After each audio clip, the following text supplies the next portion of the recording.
minutes or 5 minutes, depending upon how it is for all of you. I think many of the concepts I am going to talk about are already there. It's a bit of a professory. Check. Yeah. Is it better? Yeah. Okay. So it's a bit of a repetition of some of the things you heard. It's a bit of repetition of some of the things you already know.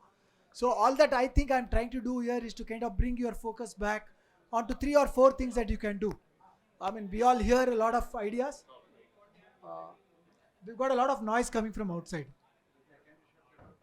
Okay, so we are all inundated with ideas, right? So the thought is, how do you really focus to bring some of these things together to make it happen for us? When I was told to present on this, I was wondering you should get somebody who's only practicing marketing day in and day out. Uh, is it there? Not really. Check. Yeah, they can hear. Check.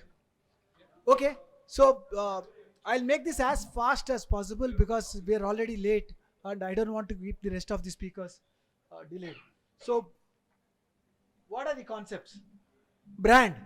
How many of you understand brand? Yeah, everybody does, so I don't need to do much. But the fact is that most of us always strive to make our brand really top of mind of our consumers so that we are always relevant and we are always fighting to try and create those things that the customers can remember us with and can position us really well. There are many stories around brand, many things about what brands do, many stories about how brands do something wrong.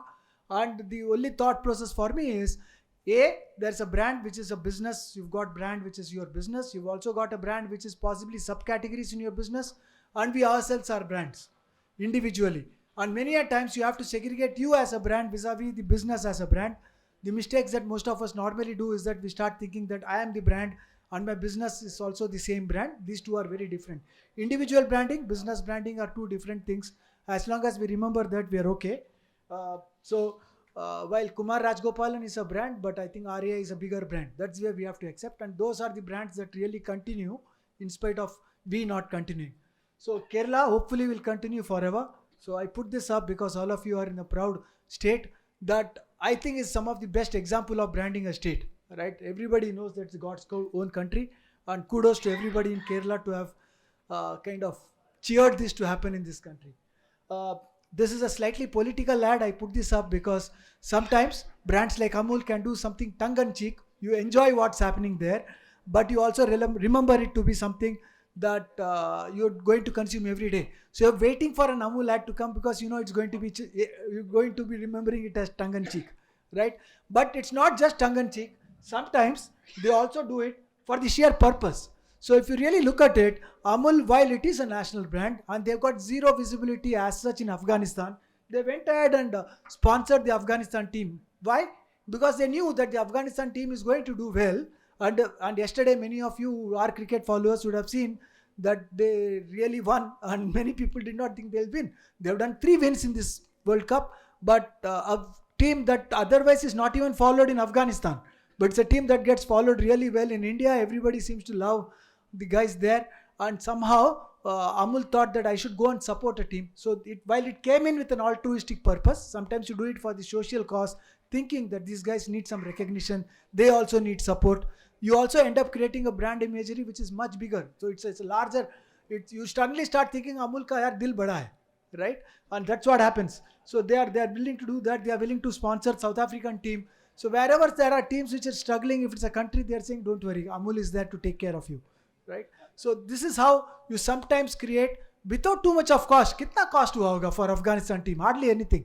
But you created a larger than life imagery of yourself. The second part of it is about visual commerce. What you show to customers what will create a whole lot of tamasha. I'm not going to go through these links, but if you really go through this website that sells cake, Carlos Bakery, you can keep putting, this is the color I want, this is the topping I want, this is the various things that I do.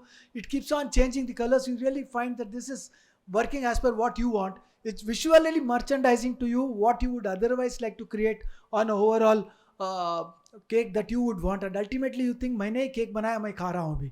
So that feeling has to come that I made the cake and I'm going to eat it. Okay, so that's one, which is visual configuration. The other one, see, this is how they do it. They ask you which vanilla, cake type, dot color, or whatever it is, and then they ask you to go forward. The second part is about configuring augmented reality generated. Any one of you LensKart customer here? How many of you bought it online?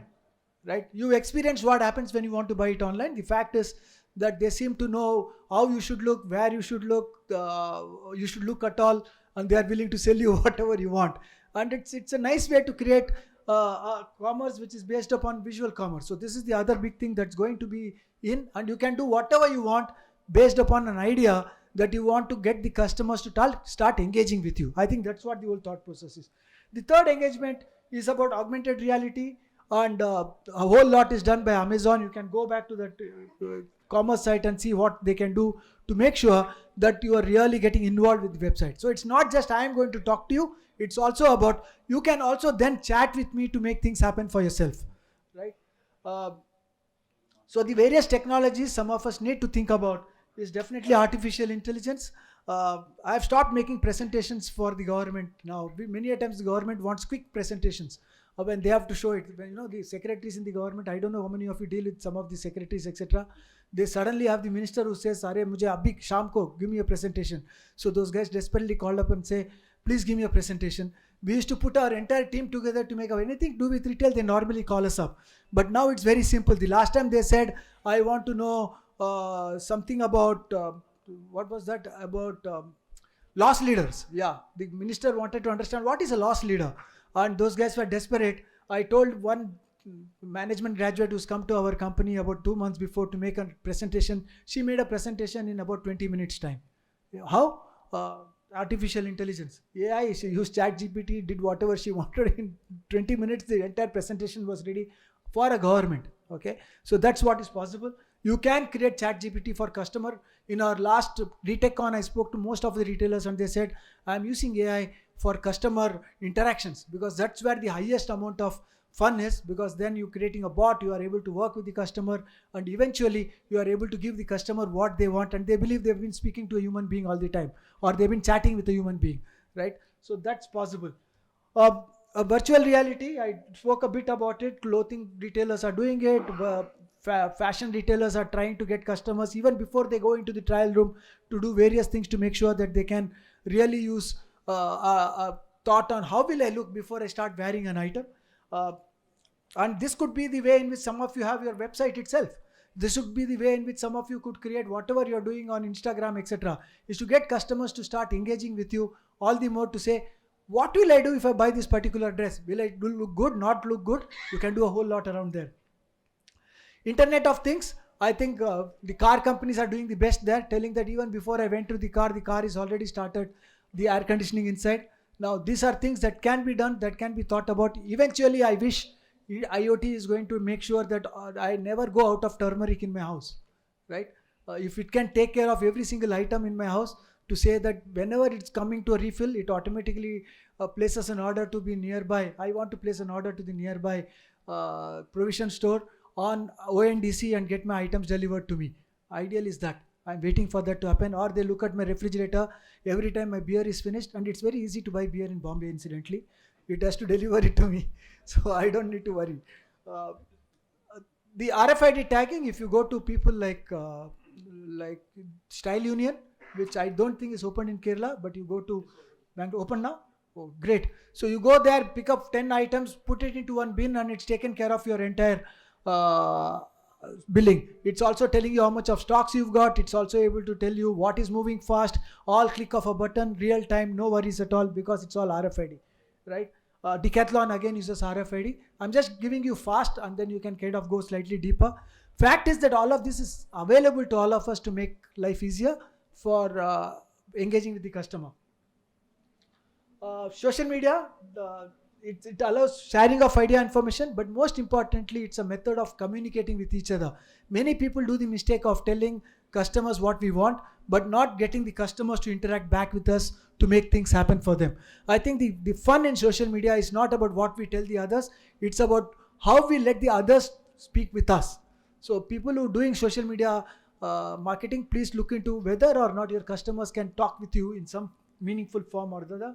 Nika has always been a case study on this. You can take this further. I'm not going to waste your time because I've been told very clearly 10 minutes. The last part of my presentation, I know this is like one very fast one. The last part is customer data platform. My belief is that most of us get valuations now because of the number of customers that we can identify and tell that we have with us. So if you look at all the market aggregators, many of you ask, why is it that all these e-commerce websites are valued so much even if they are losing money? Because of one simple thing. They are showing that the number of customers with them are increasing, and they are able to identify these customers to show that they are getting bigger and bigger and bigger. So as long as you know that the number of customers who are dealing with you are getting bigger, there is a good chance that you can create value from these customers. You can extract value from these customers. So whatever we do in retail, I think we'll have to try and make sure that we've got the customer data back with us. Open network for digital commerce, in my belief, is one good possibility to make that happen for you, because for the first time, even if you're selling online through other market enablers, I call them enablers, not aggregators, the fact is that you can get the customer data. But if you do not know the right way to store their data and do the various things that's there with you, whether customer data is coming from your social media platform, whether through your website or through these market aggregators or through anybody else, I think we may not be doing justice, because the same customer, irrespective of what channel they've taken, should be identifiable to us, and we should be able to sell to them very meaningfully. So for example, if I wear a shirt, I do wear a shirt which is 2 inches longer than a normal human being. I am a freak. But if somebody tells me, Kumar, as long as you are buying a shirt from me, which is my brand, irrespective of where you go and try buying me, I will make sure that your size is available to you. The amazing thing is going to happen to me. Or trousers. Some ladies have got various other requirements for alterations. If you can capture that and create the right kind of thing for customers, I think we are going to be in a position to really have that one-on-one relationship with the customer, which is otherwise tough to maintain as a valuation methodology. So this is my thought. There are various ways to do this, but do not look at any of these channels as one way. The final summary is, everywhere it has to be two-way. Recently there was an ad of Hometown where they said that I can give you lots of gifting ideas, but it didn't stop there on LinkedIn. It also told me, as soon as you like something, you can now send me your details of what you want, and I will make sure that I can enable you in any of my e-commerce or other online channel enablement or in the store. Now that's how you keep them engaged and you're working with them. So irrespective of channel, irrespective of social commerce, irrespective of where the customer goes, online or offline, plus offline also. Why should the customer suddenly stumble upon an online channel and think, oh, these guys were available online? Inside your store, feel bold enough to say, I'm also available online through these websites, through the social media channels. Many of our retailer friends do not utilize their shop space to create a larger than life imagery of their brands. And I think that's very important to do that, to make them feel that you are available everywhere, wherever they go. That's all, fastest. Thank you. Thank you very much, Kumar. You have to stay there. We have a couple of questions as well. All right. So I think any questions, please, to Mr. Kumar, sir, on this very interesting topic, visual merchandising, branding. How do we get the presentation, Kumar? Oh, that is the easiest. I've got two options now. Either I just give it to RAI team and they'll give it to individuals, or I take everybody's number and individually give it. Customer data. So I'm going to get the customer data, but I will try and keep this presentation in a common space so we can give it to everybody. That's a promise. We'll send the message. Yeah, we'll send a WhatsApp message. See, we've now got a WhatsApp channel ready and running. So we'll send a WhatsApp message for you to download and take. Thank you.